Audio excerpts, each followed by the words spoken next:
रामचरितमानस की मूल भाषा में जब आते हैं, बंदहु गुरु पद पदुम परागा, बंदहु गुरु पद पदुम परागा, बंदहु गुरु पद पदुम परागा, बंदहु गुरु पद पदुम परागा, सुरुचि सुवास सरस अनुरागा, सुरुचि सुवास सरस अनुरागा, सुरुचि सुवास सरस अनुरागा, सुरुचि सुवास सरस अनुरागा, बंदहु गुरु पद पदुम परागा, बंदहु गुरु पद पदुम परागा, बंदहु गुरु पद पदुम परागा, बंदहु गुरु पद पदुम परागा, उघरहि विमल विलोचन ही के, उगरहि विमल विलोचन हिये के, उघरहि विमल विलोचन ही के, उगरहि विमल विलोचन हिये के, मिटहि दोष दुख भवरजनी के, मिटहि दोष दुख भवरजनी के, श्री राम जय राम जय जय राम, श्री राम जय राम जय जय राम, वंदहु गुरु पद पदुम परागा, बंदहु गुरु पद पदुम परागा। मूल भाषा में जब बाबा तुलसी ने रामचरितमानस लिखना आरंभ किया तो सबसे पहले सदगुरु को प्रणाम किया। वंदहु गुरु पद पदुम परागा, जिनका पद कमल की तरह, ध्यान देना, ऐसे सदगुरु को बाबा तुलसी ने वंदन किया है जिनका पद, जिनका स्थान एक कमल की तरह है।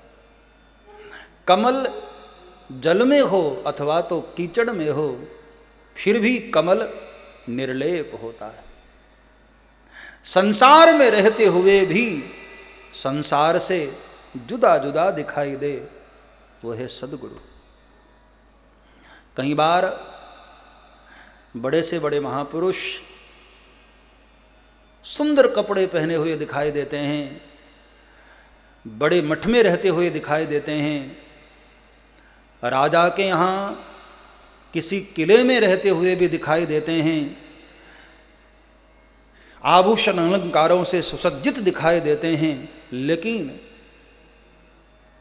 अनासक्त भाव से, आसक्त रहित। वास्तव में कमल जल में और कीचड़ में ही तो रहेगा। कमल पत्थर पर तो होता नहीं। फिर भी वहां रहने के बाद भी जो वहां से जुदा रहे, वही तो सदगुरु। संसार में रहते हुए भी जो संसार से विलग रहे। गुरु नानक देव, संत कबीर, बाबा तुलसी, सूरदास, ऐसे ऐसे महापुरुष रहे तो संसार में ही ना, लेकिन संसार में रहते हुए भी संसार से जुदा रहे। ऐसे कमलवत जिनका चरण, जिनका पद हो, जिनका आचरण हो, ऐसे सदगुरु को बाबा तुलसी ने प्रणाम किया। ऐसे सदगुरु के चरण धूल मिल जाए प्यारे, तो हम साधारण जनों के लिए तो चरण धूल ही काफी। बंद हूं गुरु पद पदुम परागा। अथवा तो एक संत ने कहा कि नहीं, ऐसे महापुरुष जिनका आचरण कमल की तरह है, निर्लेप, असंग, दुनिया की भीड़ में रहते हुए भी जो भीड़ से परे, तमाम अवगुणों के मध्य में भी रहने के बाद भी जो अवगुणों से परे हैं, ऐसे जो असंग हैं, ऐसे महापुरुष की तो चरण धूल भी वंदनीय हो जाती है साहब। बंद हूं गुरु पद पदुम परागा। उनके चरण तो वंदनीय हैं ही हैं, उनके चरण धूल भी वंदनीय हो जाती है। जिन धूल पर गुरुदेव के चरण पड़ जाए, ऐसी धूल भी परम आदरणीय हो जाती है। बंद हूं गुरु पद पदुम परागा। जिनके करीब रहते हुए साधक को धर्म में रुचि बढ़ती है, सत्संग में रुचि बढ़ती है, ऐसे सदगुरु को बाबा तुलसी ने प्रणाम किया। देखो, एक बात तो पक्की है कि कथा में हर किसी की रुचि नहीं होती। हाँ, आप ऐसे किसी को बोलोगे भाई चलो कथा में, चलो भगवान के मंदिर में, तो हर किसी को रुचि नहीं होती। लेकिन कभी कभी किसी महापुरुष के साथ रहते रहते, उसकी एक्टिविटीज से, उसके कार्यशैली से, उसके क्रियाकलापों को देखते देखते धीरे धीरे धीरे हमारे भी मन में धर्म के प्रति रुचि होने लग जाती है। इसलिए सुरुचि। संसार में आपका मन लगे वह रुचि, लेकिन भगवान के चरणों में आपका मन लगे वह रुचि नहीं, वह सुरुचि होती है साहब। जैसे किसी व्यक्ति का संग आप करें तो उसको संग कहा जाए, लेकिन यदि हरि का संग आप करें तो उसको सतसंग कहा जाता है। तो जिसके करीब रहते हुए, जिनके सानिध्य से, जिनकी कृपा से हमें धर्म में, भगवान के भजन में रुचि बढ़ने लग जाए, सुरुचि। जिसकी कृपा से हमारे जीवन में सद्गुणों के सुगंध सुगंधित होने लगे, ऐसे सदगुरु को बाबा तुलसी ने यहां प्रणाम किया। कई बार हमको ऐसा महसूस होता है कि जब से हमने गुरु दीक्षा ली, जब से हमने गुरु धारण किया, जब से हम शिष्यत्व ग्रहण कर लिए, तब से हमारे भीतर ऐसा सद्गुण आ गया, तब से हमारे भीतर एक बदलाव आ गया। सुरुचि, सुवास, यही सुगंध होता है। जीवन हमारा बड़ा रसमय हो जाता है, सरस हो जाता है, क्योंकि जिसको धर्म में रुचि है उसका जीवन सरस होगा ही, और जिसका जीवन सरस हो गया ठाकुर के चरणों में अनुराग होगा, और यही अनुराग एक दिन ठाकुर के चरणों से हमको मुलाकात करा देता है। मिले कोई ऐसा संत फकीर, पहुंचा दे जो भवदरिया के तीर, पहुंचा दे जो दरिया के तीर, पहुंचा दे जो भवदरिया के दरिया के तीर। मिले कोई ऐसा संत फकीर, पहुंचा दे दो भवदरिया के तीर। मिले कोई ऐसा संत फकीर, पहुंचा दे जो दरिया के तीर, पहुंचा दे दो भवदरिया के तीर, पहुंचा दे जो दरिया के तीर।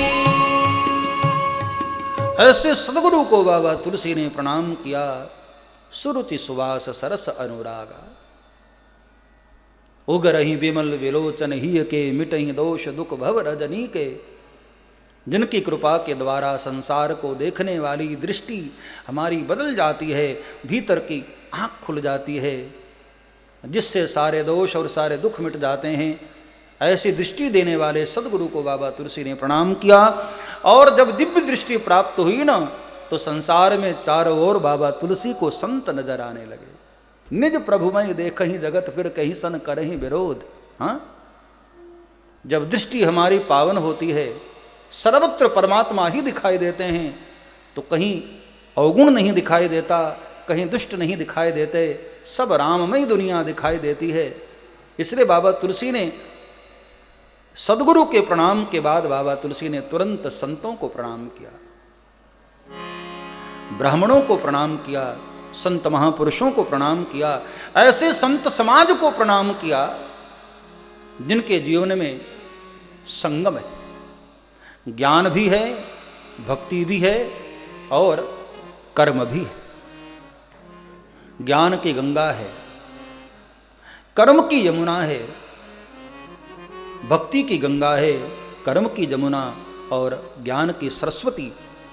ऐसे 3 नदियों का संगम जिन महापुरुषों के हृदय में होता है, जिनके जीवन में होता है, ऐसे संतों को बाबा तुलसी ने यहां प्रणाम किया, संत समाज को प्रणाम किया। और फिर साधु के चरित्र के विषय में बताते हुए बाबा तुलसी कहते हैं, साधु चरित शुभ चरित कपासु, साधु चरित शुभ चरित कपासु, साधु चरित शुभ चरित कपासु,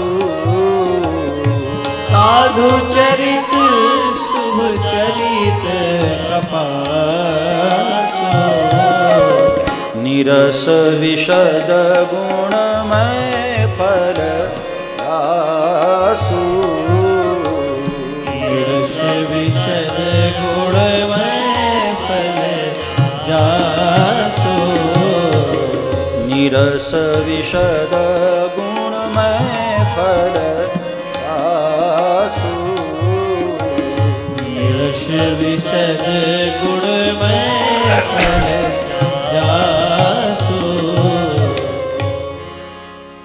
जिसका जीवन कपास की तरह है, ऐसे साधुओं को बाबा तुलसी ने प्रणाम किया। साधु चरित शुभ चरित कपासु। अब कपास से उपमा क्यों दिया? तो एक संत ने बहुत अच्छी बात कही, कपास का पूरा जीवन परमार्थी होता है। कपास की रोई पौधे से अलग कर दी जाती है, फिर रुई का एक एक रेशा अलग कर दिया जाता है, बीज से भी अलग कर दी जाती है, और फिर उसी रुई से सूत बनाया जाता है, ताना बाना बुना जाता है, उसी से वस्त्र बनते हैं। और वस्त्र बनने के बाद भी दर्जी कैंचियों से काटता है, सुई से पूरे शरीर को बेध देता है, लेकिन इतना सब सहने के बाद भी वो कपास मनुष्य के तन के छिद्रों को ढकने का कार्य करता है। ऐसा ही जीवन संत महापुरुषों का है। संसार के द्वारा कई बार कठोर शब्दों से अपमानित होने के बाद भी, व्यंग के बाण झेलते हुए भी जो संसार की भलाई का कार्य करते रहे, ऐसे साधु को ही बाबा तुलसी ने प्रणाम किया है। साधु चरित शुभ चरित कपासु। धन्य है ऐसे लोग। सब्सक्राइब करें श्री चिन्मयानंद बापू जी के YouTube चैनल को और हमारे वीडियोस को सबसे पहले देखने के लिए बेल आइकॉन को दबाना न भूलें।